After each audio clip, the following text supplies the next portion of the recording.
Okay, so my project is going to be on independence versus interdependence and how different cultures can affect whether a person develops an independent or an interdependent self-concept.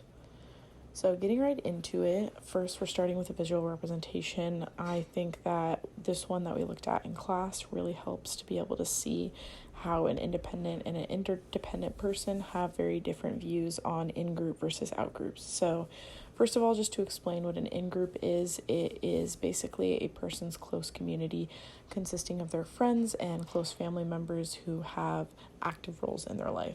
So out-group members, therefore, are basically more so strangers and acquaintances that you rarely see and basically have no real impact in your life. So as you can see, for the independent person, the main difference is between the in-group and out-group, whereas you can see the circle surrounding the in-group is dotted, and it's much more fluid, meaning that strangers can become friends very easily, and friends can go from the in-group to the out-group and become strangers more easily for an independent person. They see themselves more as an individual outside of their relationships and friendships. As you can see, the line surrounding themselves as an individual is solid. And that is contrasted to the interdependent person whose line of individuality is way more fluid. As you can see, their friendships and family members have a lot to do with how they see themselves. Whereas the line between in-group and out-group is very solid, basically showing that for an interdependent person, they are way more likely to stick to their own community that they already have, way less likely to allow strangers into their in-group and to allow in-group members to basically leave and become out-group members. So moving on, just to kind of put that into words and get a little bit more detail on it. For a person with an independent view of self, they really find their identity from within. They don't look so much to others to find their own sense of self, and they mostly find that within themselves. So a person with an independent view of self, their identity is found within or found outside of their relationships with others. It's consistent no matter who they're around or what point of life they're in.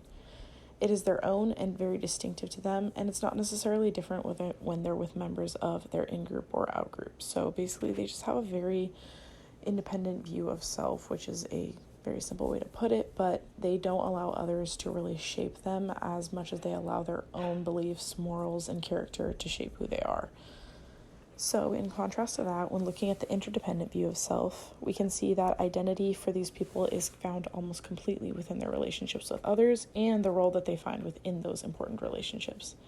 So for a person with an interdependent view of self, their identity is found within relational roles. It's ever-changing, depending on the circumstance or group of people they're surrounded by, and it's bound to their reputation within in-group relationships. So interdependent people really rely on these in-group relationships to really define who they are as a person and give them identity. Without these in-group relationships that define them, they feel like they don't have their own sense of identity, and they really look to others to basically see who they are. So as I kind of stated before, the most clear distinction between independent and interdependent people is how their relationships with members of in-group and out-group goes. So people with a more independent self-concept see less of a difference between in-group and out-group members, and they allow much more fluidity between the two. So for instance, an independent person is much more likely to allow out-group members to become close friends, and they're way easier going when in-group members are slowly becoming out-group members, or if they leave their life, they're more accepting of close friends and family members not being playing as much of a big role in their life. In stark contrast with that, we can see people with an interdependent self-concept, and they have a very clear contrast between in-group and out-group members, kind of as I said before when we were looking at the two charts. An interdependent person is not likely to allow a person from their out-group to become a close friend. It's very rare for them. And in addition to that, they have an incredibly difficult time letting in-group members go and become out-group members. So, basically a few facts that I found within the article that I researched that I thought were very interesting were to do with people and their surroundings. So individuals from cultures that prioritize independence tend to adapt their surroundings to suit their preferences, while those from more interdependent cultures are inclined to adjust their behaviors to fit into the existing spaces they encounter. So basically, a person's space where they live is actually a really good indicator on whether they have an independent or interdependent self-concept. If they're more likely to go with what everybody else wants, they may be more interdependent because they're trying to fit to the needs of others, whereas an independent person is looking to fit their space to who they are because they find that identity within themselves, rather than looking to others to find it. Another fun fact is that individuals from cultures that prioritize independence often utilize the layout and design of spaces they oversee, like workplaces and residences, to express their individuality. Conversely, those who value interdependence tend to use these spaces to strengthen their group affiliations, typically by adhering to the implicit design norms set by others within their cultural group, including choices in furniture and colors, as well as the utilization of space. So that kind of just reinforces what I already said, and really just goes with the fact that people who are a little bit more interdependent are looking to adapt to those around them, while people who are independent are looking to bring their authentic self to whatever group they are part of. So, as this is cross-cultural psychology, it's important to ask which cultures are independent and which are more interdependent.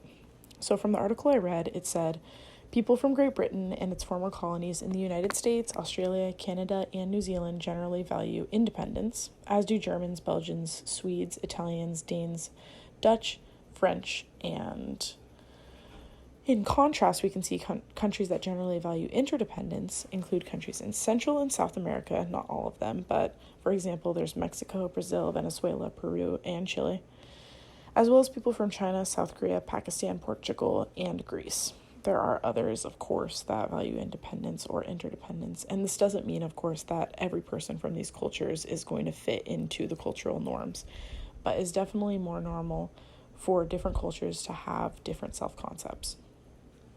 So for more of a personal look at this project and why I chose this topic, I was always really interested in the independent and interdependent views of self-concept and how a person's self-concept really affects them in their life.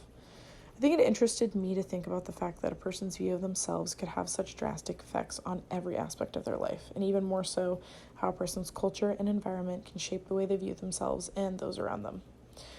I think the reason that this stuck out so much to me is because I never really been able to put my own self-concept into words, but when I saw this presentation in class, I began to see that I have a very interdependent view of myself. I connect my identity to my close relationships and really the role that I play within those relationships. And it stems from the dynamic of my family, but it was definitely weird for me to realize that this isn't how many people within my culture, which is the American culture, relate to those around them, and how a lot of people from my culture actually have a more independent view of self than I do. So to kind of close it off, what did I learn and how can this knowledge be helpful to others? So I think from reading the article I did and doing the research in class and out of class, I found that we often feel that our own view of ourselves, or even our identity as a whole, has been intact since birth. However, the more psychologists choose to research the human brain and how it relates to others, it's found that a person's environment and culture play crucial roles in developing their personality and character. In turn, these things affect our relationships and how we view them. So, honestly, whether a person is independent or interdependent, it's not the most important issue. But I think it is an important lesson on self-awareness and how we are willing to learn from others that are really unique to us. So, allowing ourselves to be open to different lifestyles, different cultures, and the way they choose to view their relationships and even their own self-concepts is something that I feel like all of us need to learn. It's really important to be self-aware about what self-concept you have and the things that you think you can improve or change. But even for me, looking at myself and finding out that I'm a little bit more interdependent than I might like to be, it's good to be self-aware, but obviously not beat myself up about it. So I feel like this project was a really good learning experience for me, and I feel like it could be for the class as a whole, so I'm really glad I got to do a little extra research on it. And then, of course, here's the works cited for the article I chose to research for this project. Thank you so much for watching.